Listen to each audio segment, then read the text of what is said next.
तो दोस्तों यहाँ पे हम लोग व्याख्या पढ़ रहे थे। भक्ति काव्य के अंतर्गत हमने कबीर को पढ़ा था और उससे पहले हमने नाटक और उपन्यास और उससे पहले हमने काव्य की व्याख्या देखी थी। तो दोस्तों उसी प्रकार से हम यहाँ पर आगे लेकर आए हैं भक्ति काव्य, जिसके अंतर्गत हमने कबीर को देखा। अब हम यहाँ पे देखने जा रहे हैं मलिक मोहम्मद जायसी को। इनका समय काल है 1492 ईस्वी से लेकर के 1542 ईस्वी तक का। सूफी कवि जायसी प्रेम मार्गी सूफी काव्य धारा के प्रतिनिधि कवि हैं। किसमें? सूफी जो हैं वो प्रेम मार्गी सूफी काव्य धारा के प्रतिनिधि कवि हैं। भक्ति काल की निर्गुण धारा के अंतर्गत आने वाले सूफी कवियों में मलिक मोहम्मद जायसी सर्व प्रमुख हैं। इस काल के प्रमुख कवि और उनकी कृतियां कुछ इस प्रकार हैं जो इस काल में कवि हुए हैं और उनकी कृतियां यहाँ पे दी हुई हैं। तो मुल्ला दाऊद चंदायन, कुतुबन मृगावती, मलिक मोहम्मद जैसी पद्मावत, मंझन, मधुमालती, उस्मान, चित्रावली, कासिम शाह, हंस जवाहिर और नूर मोहम्मद, अनुराग बांसुरी। तो ये दोस्तों मलिक मोहम्मद जैसी के बारे में था। और यहाँ पे जो कृतियाँ और कवि देख रहे हैं ये सूफी काव्य धारा के जो कवि हैं, प्रमुख कवि, उनका नाम और उनकी एक एक कृति का नाम यहाँ पे दिया हुआ है, प्रमुख कृति का नाम। फिर है कि जैसी ने पद्मावत में राजा रत्नसेन और पद्मावती की प्रेम कथा का निरूपण किया है। तो ये प्रश्न पूछता है कि पद्मावत में किसका वर्णन हुआ है, या फिर राजा रत्नसेन और पद्मावती की प्रेम कथा का निरूपण किस रचना में हुआ है। तो याद रखिएगा, मलिक मोहम्मद जायसी द्वारा कृत पद्मावत। जायसी भले ही मुस्लिम धर्म के अनुयायी हैं, पर उनका पद्मावत मुस्लिम संस्कृति से अछूता।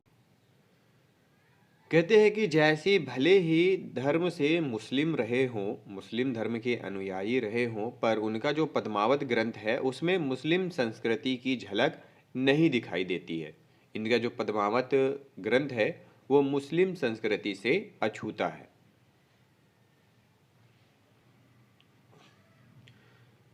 उसमें ना तो मुस्लिम त्योहारों का वर्णन है और ना ही मुस्लिम परिवेश का।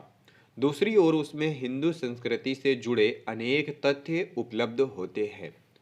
भारतीय ज्योतिष, नक्षत्र आदि की जानकारी जैसी को थोड़ी बहुत थी। हिंदू पौराणिक कथाओं एवं पात्रों से भी वे परिचित थे। हिंदुओं के आचार विचार, रहन सहन से भी वे परिचित थे।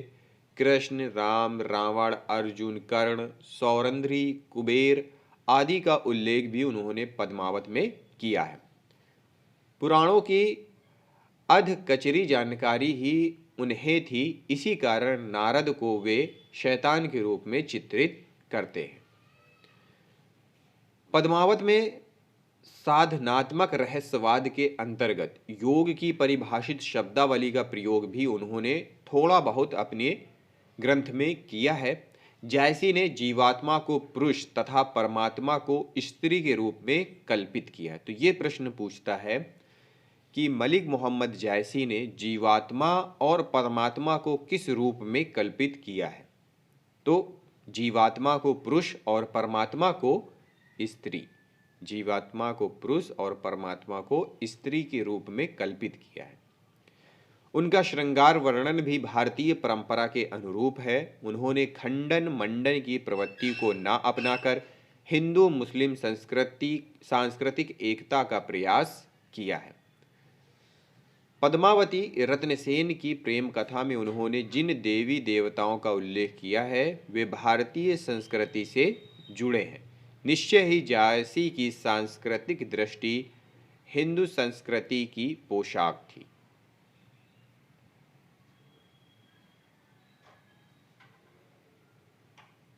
फिर बात करते हैं दोस्तों जायसी की प्रेम पद्धति। प्रेमाख्यानक काव्य परंपरा में लौकिक प्रेम के माध्यम से अलौकिक प्रेम को प्राप्त करने पर बल दिया गया है। जो प्रेमाख्यानक काव्य हैं उसमें प्रश्न पूछता है कि निम्नलिखित में से किस काव्य धारा में प्रेमाख्यानक काव्य परंपरा से अधिक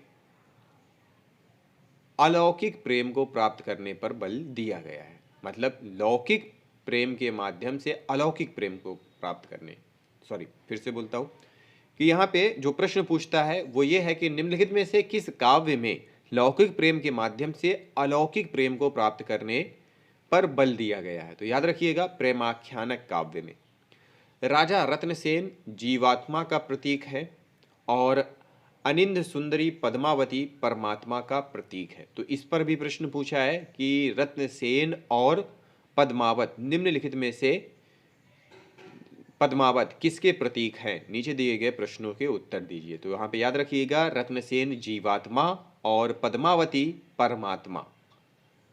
अतः रत्नसेन द्वारा पद्मावती को प्राप्त करने के लिए की गई साधना वस्तुतः जीवात्मा के द्वारा परमात्मा को पाने के लिए की गई साधना है। कथानक के बीच में जो आध्यात्मिक संकेत दिए गए हैं वे पद्मावत को समासोक्ति मानने के लिए बाध्य करते हैं। फिर है कि सूफी मत में प्रेम का विशेष महत्व है।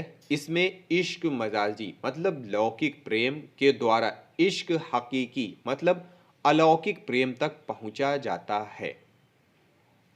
सूफी मत में ईश्वर की भावना स्त्री रूप में की गई है। तो ये प्रश्न भी पूछा गया है कि सूफी मत में ईश्वर की भावना किस रूप में की गई है, या फिर निम्नलिखित में से स्त्री रूप में ईश्वर की भावना किस काव्य में की गई है या किस मत में की गई है।